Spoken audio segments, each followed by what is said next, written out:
Hello everyone. In this video, I will teach you how to derive an expression for maximum discharge over a broad crested weir.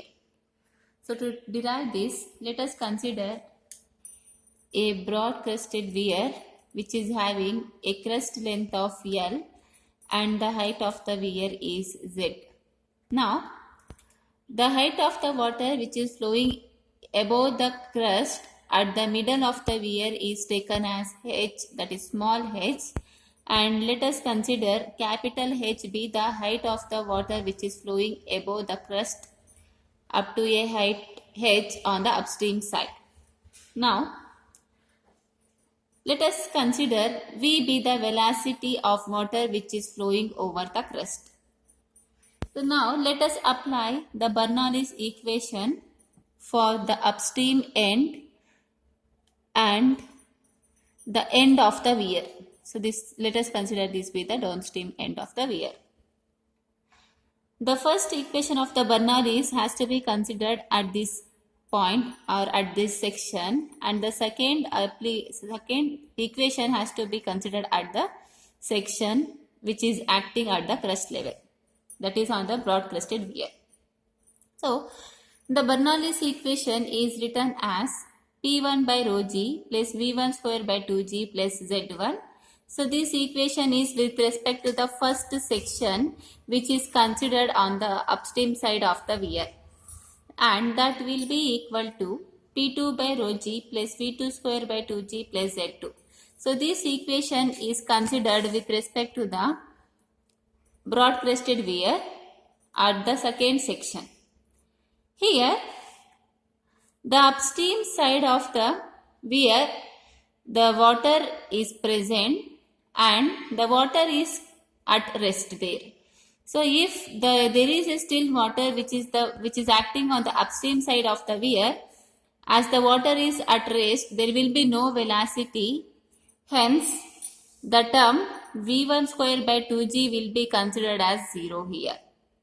And the water which is acting in the weir or the water which is flowing over the weir flows under the atmospheric pressure. So for that reason, the term P1 by rho g as well as P2 by rho g will be considered as 0, because here the water is flowing under the atmospheric pressure. Hence, now the remaining term is Z1. The Z1 represents the head over the weir which is acting above the crest. On the upstream side, the head over the weir is taken as capital H. Hence, you replace the term Z1 with capital H.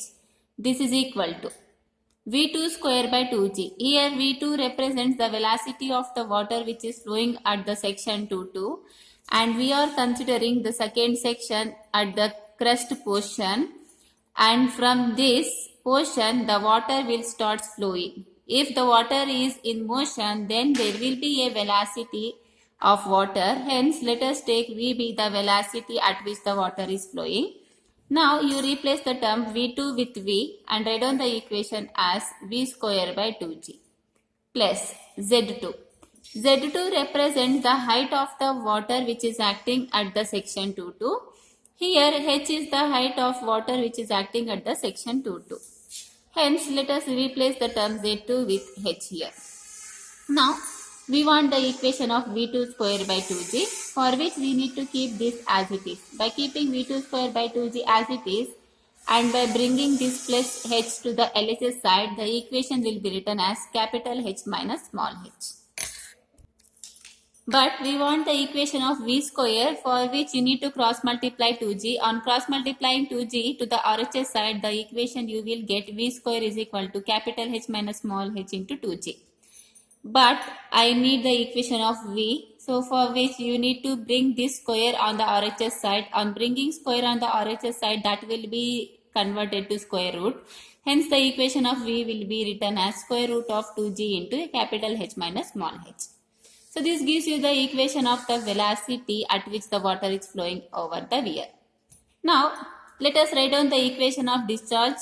So the equation of actual discharge which is taking place in the weir will be written as CD into A into V, where A represents the area of the weir and V represents the velocity at which the water is flowing. Now, You keep this CD as it is, that into A. A represents the area here, so that is written as length of the weir into the height at which the water is flowing over the weir. Here L is the length of the weir and H is the height at which the water is flowing over the weir. Hence, you need to replace the term A with L into H. This into, you got the formula of V, you just substitute the formula of V here. The formula is root under 2G into H minus H. Now what do we have to do? We have to bring this small h within the square root.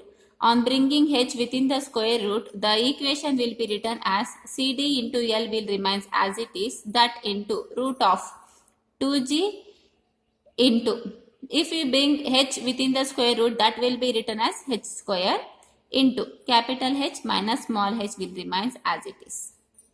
Now in the next step, you have to multiply this h square with the terms which are within the bracket. So now let us multiply it.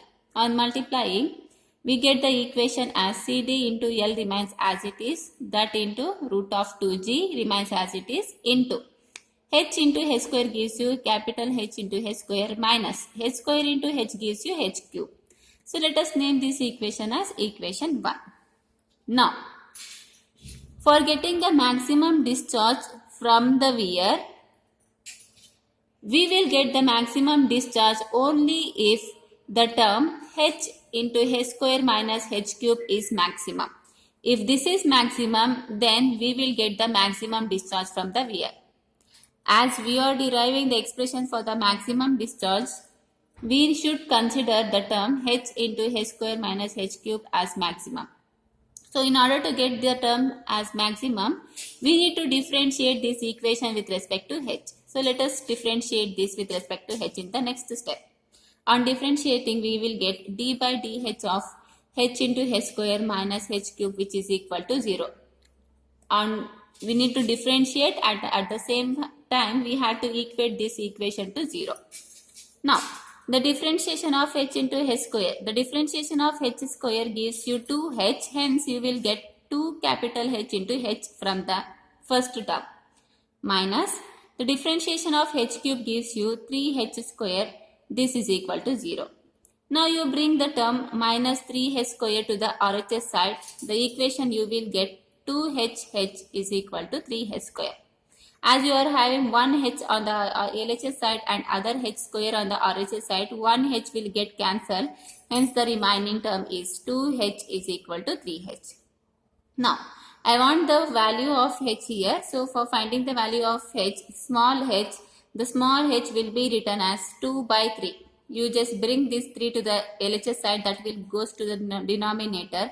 Hence the equation of small h will be taken as 2 by 3 into capital H.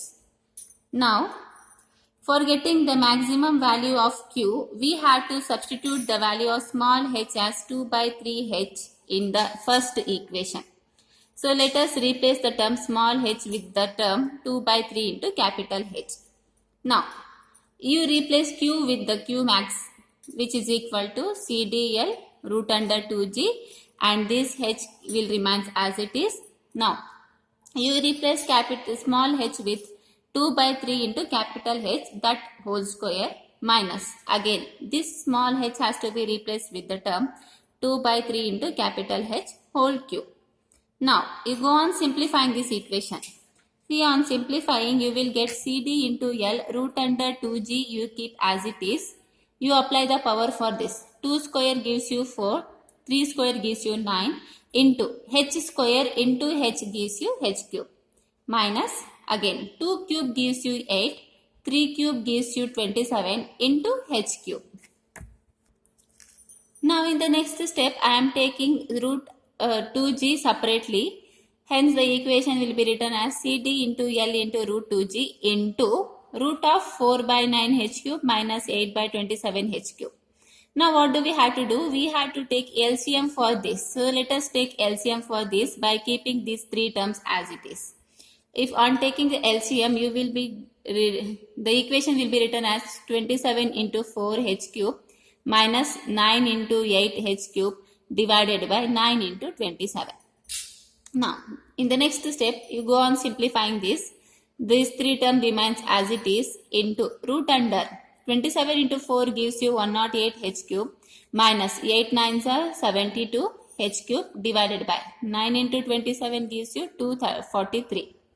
Now again, you subtract these two. As you are having h cube common from this, you can subtract these two values. On subtracting 108 with 72, you will get 36 h cube divided by 243. So now in the next step, what I am doing, I am taking the term root under 36 by 243 separately and root under h to the power of 3 separately. Now, the equation will be written as CD into L into root of 2g. As you are having the term g here, let us substitute the value of g as 9.81. That into root of 36 divided by 243 into root of h power 3. Now, you simplify this. Root under 2 into 9.81 multiplied by root under 36 divided by 243. On simplifying these two, you will get the value as 1.7048. CD into L into root under h to the power of 3. Now, on rearranging this, we get the equation of Q max as 1.705. As you are having 8 after 4, I am rounding this value to 705. Hence, the equation is 1.705 into CD into L. On replacing root with the power, I will get h to the power of 3 by 2. So, therefore, the formula to find the maximum discharge which is taking place in the broad crusted weir is this. So, this completes the derivation of maximum discharge which is flowing over a broad crusted weir.